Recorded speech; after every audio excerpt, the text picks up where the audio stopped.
Hi, and welcome to the 10 Tampa Bay News Week in Review, your essential weekly news roundup. I'm Emerald Morrow.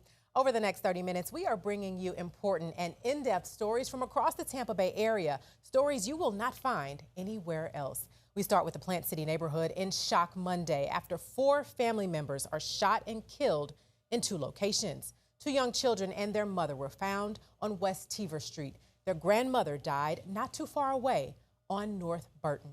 10 Tampa Bay News reporter Angelicia Bruton spoke to neighbors as police asked people to check their surveillance cameras for clues. I really just pray for the families.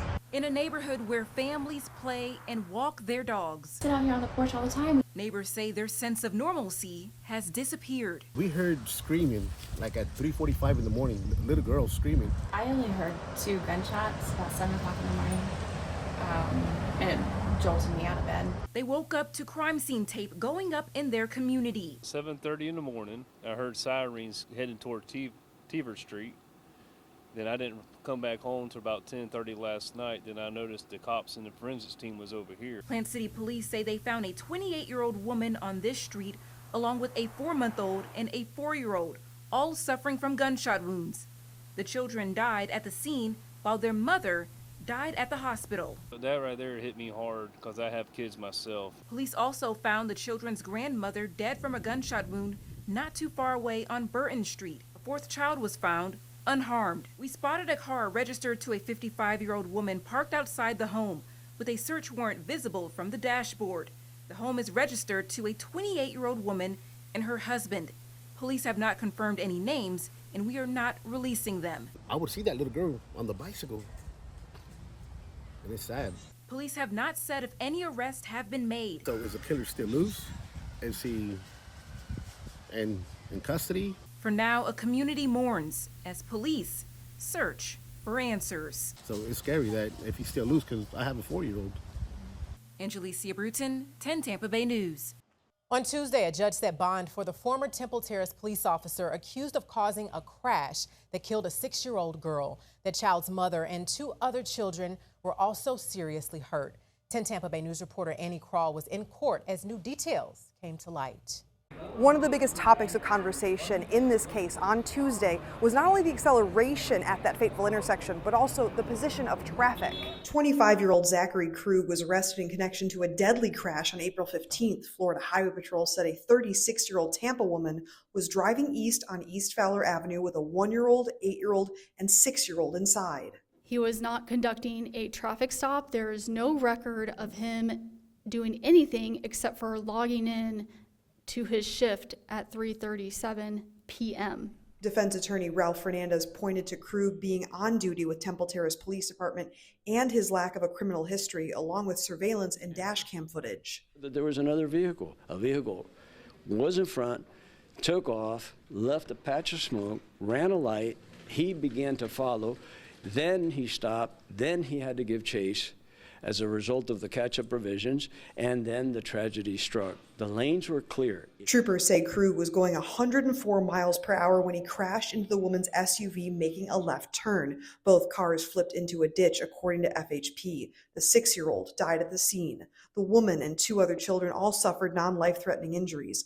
Krug's bond is now set at $90,000 with certain conditions like no driving or contact with the victims' families, wearing a GPS monitor, and surrendering his passport. As I said, it's a difficult case. My finding today is simply based on probable cause. I'm not finding him guilty, obviously, of anything. An independent investigation by Temple Terrace Police Department claims that Krug not only violated policy, but also city rules, regulations, as well as applicable law, which is what led to his termination. Reporting in Hillsborough County, Annie Krall, 10 Tampa Bay News.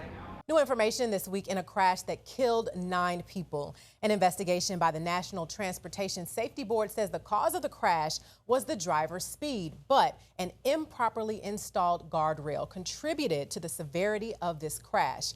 It's something our 10 Investigates Jennifer Titus has been looking into for years as part of our series, Unguarded.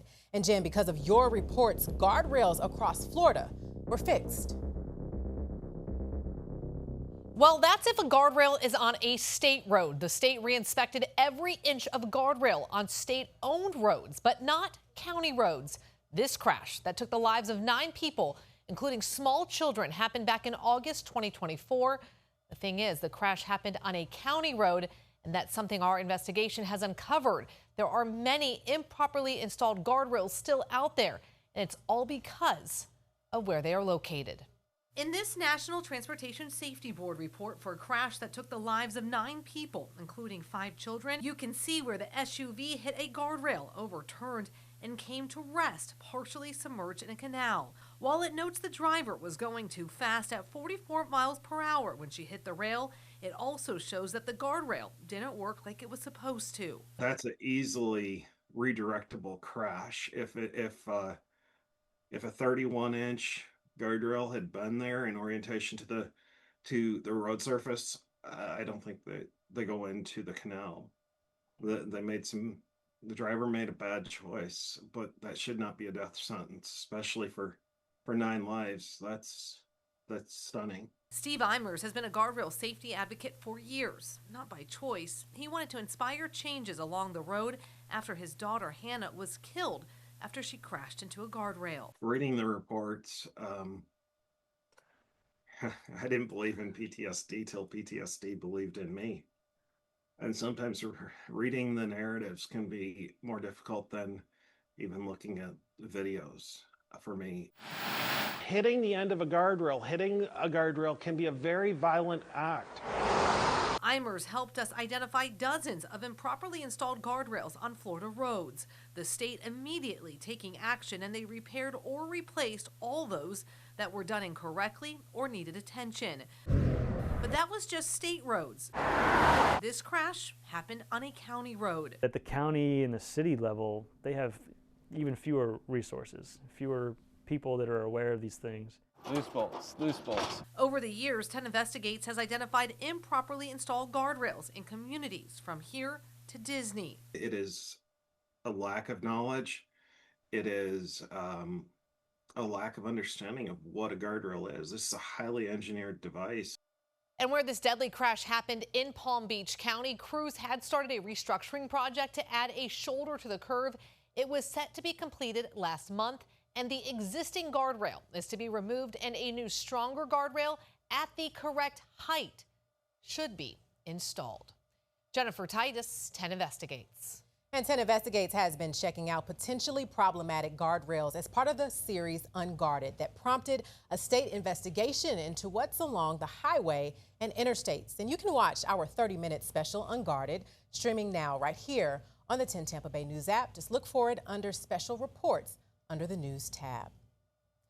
A fire devastated the USF St. Pete campus last weekend, and it re-sparked Monday morning.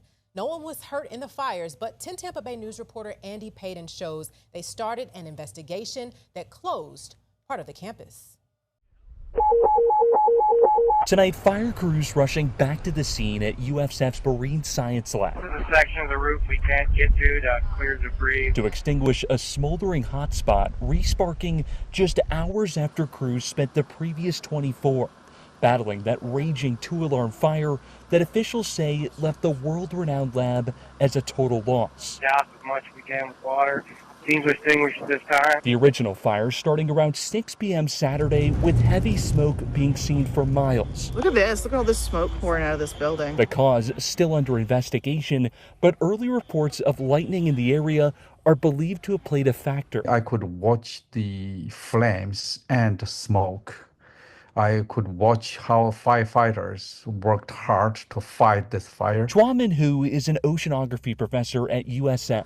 He tells me he ran over as soon as he heard the news and watched as years of his and his students' work went up in flames. It's heartbreaking. All we could do was, hope the best. His heart now with his students, many of whom he says likely won't be able to graduate on time now. There's no way. They have to re-spend all time, re-spend all effort to recollect all the samples and restart everything. So that's a delay in the graduation. That's a huge impact on their career and on their family. Damage from the fire meant graduate students had to make major adjustments in order to graduate on time. On Wednesday, 10 Tampa Bay News reporter Chris Hurst spoke to the college's Student Council president, who says they are all trying to find a new normal.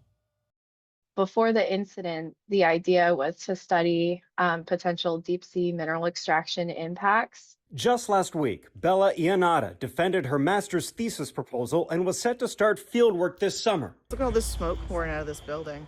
And the marine sciences fire forced her to pivot. I'm going to have to change my project a little bit so that I'm not relying on those instruments that I now don't have access to. As student council president, she says she's focused on others.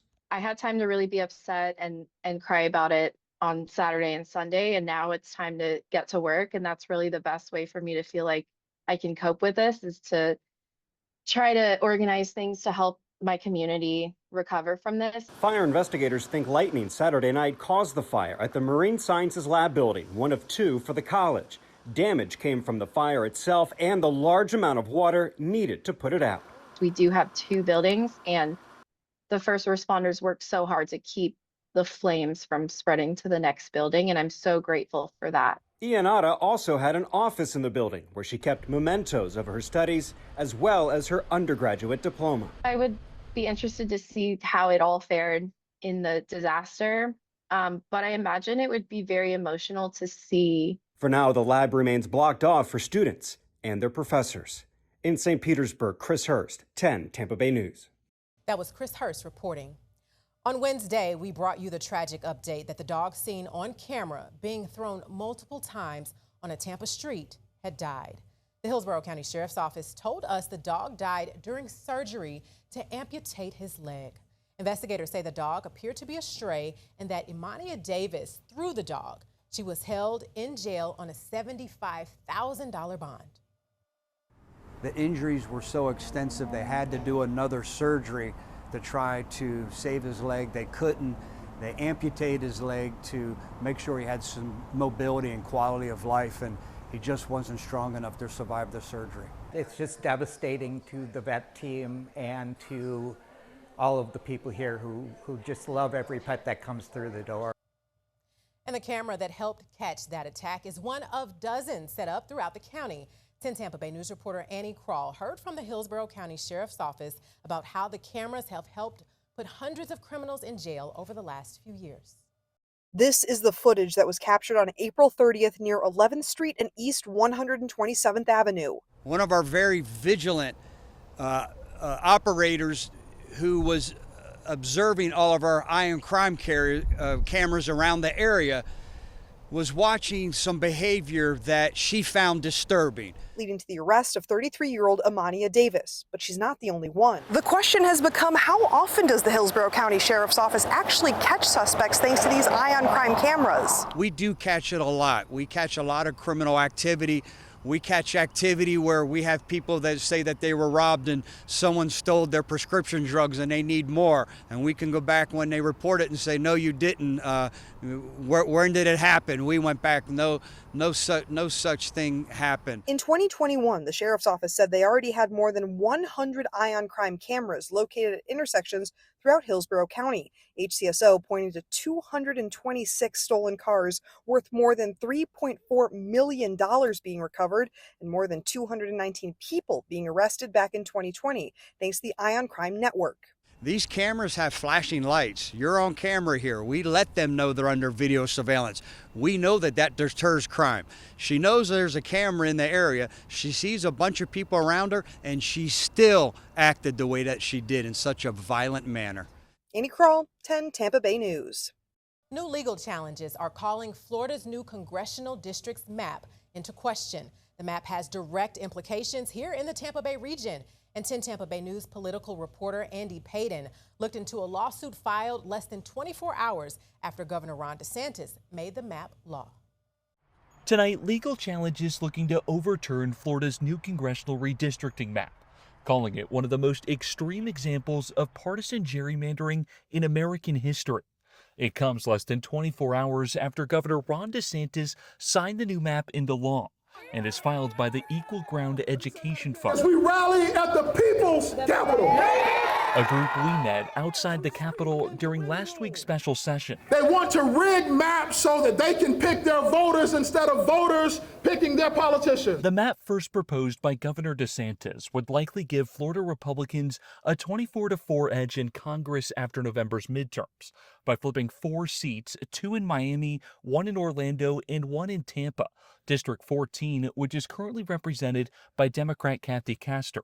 Changes Genesis Robinson with the Equal Ground Education Fund says violates the Fair District Act of Florida's Constitution, which prohibits congressional districts from being drawn to favor a political party. Our maps should be drawn fairly and impartially to give voters an opportunity to have a say in our democracy. The governor's office says this map does give voters a say and isn't political, but rather driven by recent population growth and an effort to eliminate what they're calling race-based districts, following a Supreme Court decision that dilutes the Voting Rights Act of 1965, which prohibits racial discrimination in voting.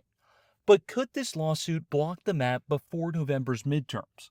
We asked Florida State's Director of Election Law, Michael Morley. There is likely a window, but it is closing rapidly. The court would have to enter either a restraining order or a preliminary injunction, and then that would have to wind up being upheld on appeal, or at least not stayed on appeal by a higher court. And that was Andy Payton reporting. We reached out to Governor DeSantis' office for a response to this lawsuit, but we did not hear back.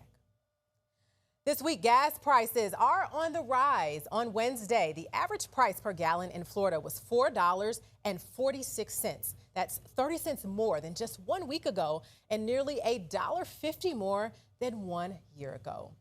Drivers across the nation have been working to balance these new price hikes. And for some Floridians, the prices are impacting their businesses. 10 Tampa Bay News reporter Miranda Parnell spoke to the owner of a local food truck who says rising prices are putting a strain on their bottom line. Mamie Luke is the owner of Yuppie Food Truck in Tampa, and when she passes by the gas station and looks at the prices. Oh, Jesus, please. Yeah, with AAA reporting a hike of nearly 30 cents in 1 week, and the average price in Florida up by about $1.40 from where it was last year. Mobile business owners like Luke are not only paying more for their personal vehicles, it's now costing more money to make money. It has been increasingly outrageously expensive. We have to buy gas for our generators. We have to buy gas every day when we're doing events. And Luke says it's not just the direct price of gas for the truck that's costing businesses like hers. Because of the hikes, the delivery amount she paid for wholesale ingredient prices has also gone up as suppliers offset the costs. So at Yuppie, we really do like going to get our own inventory because it cuts costs of having to have it delivered to the location. Luke said the business is making changes to survive the fluctuating prices while maintaining quality, and suggests that you go support your favorite local spot before gas prices or other market difficulties drive them away. Now is the time to really show up and show out, or they won't be here, in the next 6 months or a year. In Tampa, Miranda Parnell, 10 Tampa Bay. Fallout from the abrupt closure of Spirit Airlines as former employees and travelers face uncertainty. Leaders in Florida set up a dedicated helpline to assist thousands of workers who suddenly lost their jobs. On Tuesday, 10 Tampa Bay News reporter Angelicia Bruton spoke with one worker who says that TPA had become like a second home. I saw those people every day. Not being able to see them sucks. Where there once was laughter and room for memories to be made. Happy birthday! They are definitely my family. Aviation is like, you kind of have to be there all the time, like holidays. The Spirit Airlines section of TPA is now unrecognizable. The company's logo replaced with messages that the airline has ceased global operations. We knew what was going on in a sense. I guess we just didn't think it was going to be so sudden. Jessica Husel worked at TPA with Spirit Airlines for over 3 years. Spirit really gave me like the opportunity, I guess, to be able to start with aviation, which is nice because I really do enjoy it. She says there are limited opportunities for the dozens of people impacted locally. So all of us who worked for Spirit are under like a suspension right now. So to hope to see if they could switch us to a different contract, but if they can't find us a place, then we're terminated. She says many people could benefit from assistance. I know a few of my coworkers are moving out of state because they have to now, and they have like families, 6 kids. Like it's hard. The state is working to provide immediate resources for displaced workers, like a dedicated helpline. Husel hopes to find a new job in aviation soon, but says it won't replace her Spirit family. Spirit made it where it doesn't have to be like a luxury to travel. Angelicia Bruton, 10 Tampa Bay News.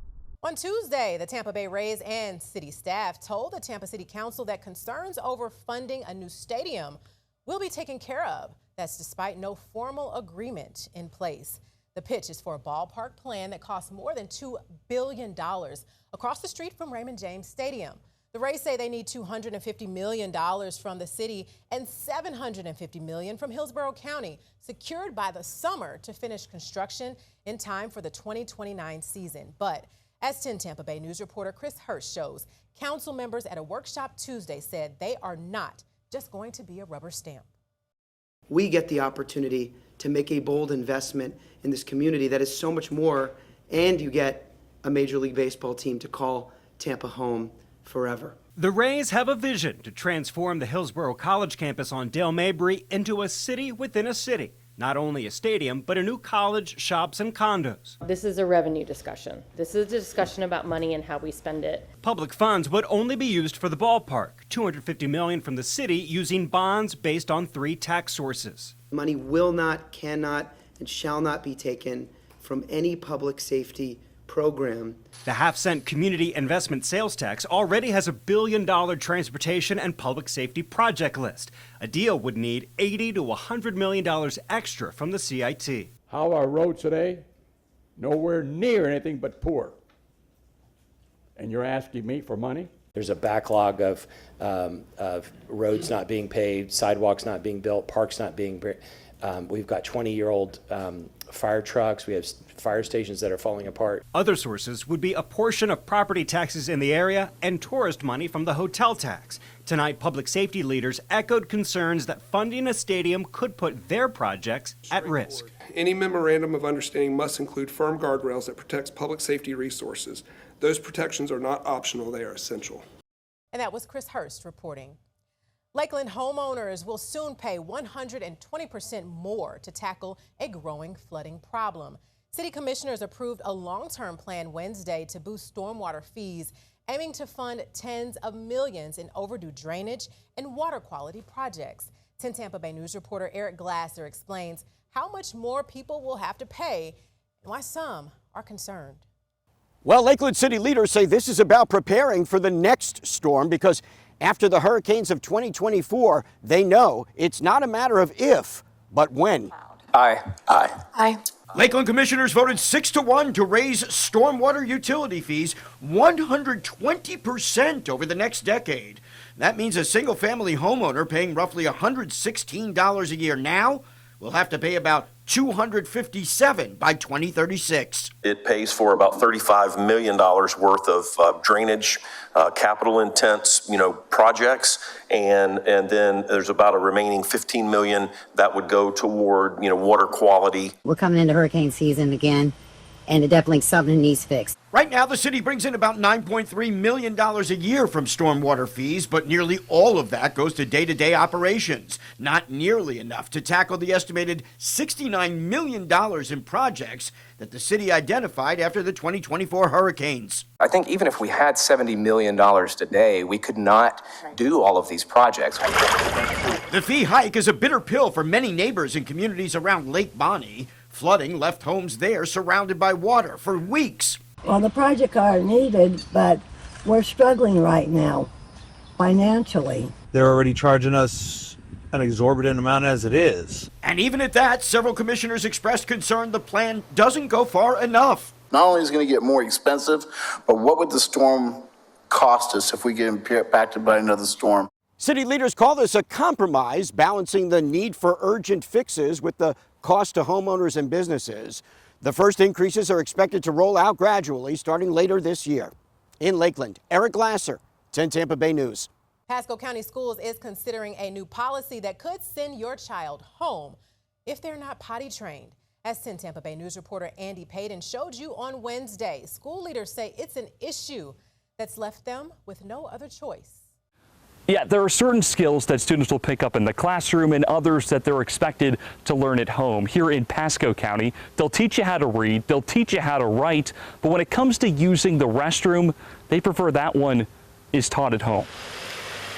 The hot topic of discussion in Pasco County schools right now. This is a big distraction for our schools. Not one you would expect in the boardroom. It is not the kindergartners' teachers' responsibility to be changing diapers for kindergartners.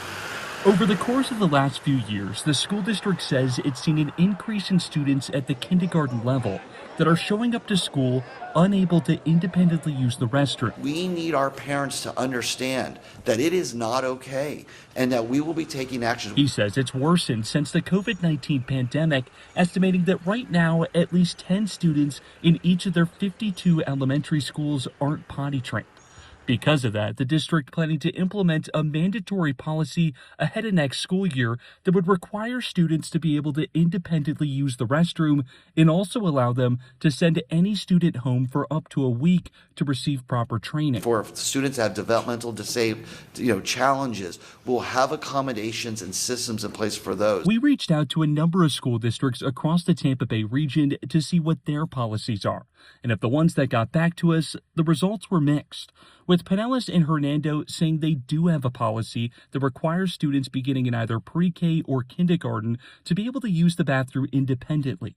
Manatee and Sarasota, however, informed us they have no policy of that kind. We did reach out to Pasco County Schools for further clarification on what exactly this policy would look like, but they did not get back to us. Reporting here outside their administration building in Pasco County, Andy Payton, 10 Tampa Bay News. A new way to explore Lakeland is turning public art into an interactive experience. City leaders say the new mural passport could mean big business for local shops. 10 Tampa Bay News reporter Eric Glasser explains how it works and why locals say it is more than just art. Well, this is about turning a visit to Lakeland into something much bigger. The CRA wants people not just looking at the murals, but visiting neighborhoods, stepping into businesses, and spending money along the way. The hope is that we can drive foot traffic to these businesses. Lakeland's Community Redevelopment Agency recently launched its new Mural Passport, guiding residents and visitors through dozens of murals spread across the city's downtown, midtown, and Dixieland neighborhoods. We work with the small businesses to improve their facades and their property, and we know that public art is an economic development driver. The passport highlights murals created through the CRA's Art Infusion grant program, which has commissioned more than 20 large-scale works since 2019. Each is tagged so that people can learn more about the artist, the business, and the city's history. And some of these buildings are pretty old, so anything they can do to make it look better, that's great.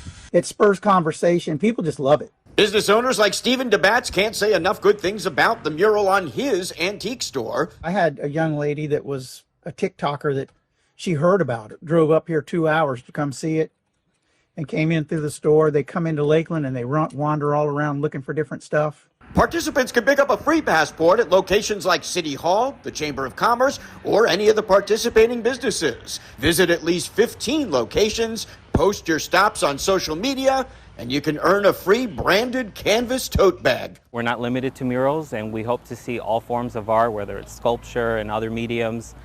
They are popping up now. We hope to see more of that. Lakeland's art scene is also taking on a life of its own now. The mural program has inspired private businesses to create their own artwork, and more than a dozen others are in the works for this year alone. In Lakeland, Eric Glasser, 10 Tampa Bay News. Thank you all so much for watching this Week in Review. Be sure to keep it right here on the 10 Tampa Bay News app for the latest information that impacts your life.